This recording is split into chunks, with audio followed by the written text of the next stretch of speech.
বাংলাদেশে অবৈধ mobile phone বন্ধে সরকারের নেয়া পদক্ষেপের প্রতিবাদে ব্যবসায়ীদের দফায় দফায় বিক্ষোভ, মানববন্ধন আর অবরোধের পর অবশেষে চালু হলো ন্যাশনাল ইকুইপমেন্ট আইডেন্টিটি রেজিস্টার বা NEIR প্রকল্প।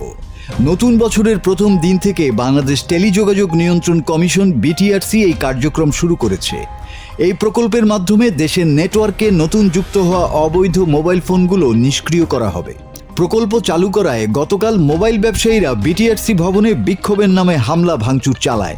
পুলিশ ও সেনারা দ্রুত পরিস্থিতি নিয়ন্ত্রণে আনেন। এর মধ্যে বেশ কয়েকজনকে আটকও করা হয়। নতুন বছরের প্রথম দিন থেকে শুরু হওয়া এই নিয়মের প্রভাব পড়েছে মোবাইল বাজারে। বসুন্ধরা, যমুনা, মোতালেব প্লাজা সহ রাজধানীর বড় বড় শপিং সেন্টারগুলোতে ব্যবসায়ীরা একে একে বন্ধ করে দিচ্ছেন মোবাইল ফোনের দোকান।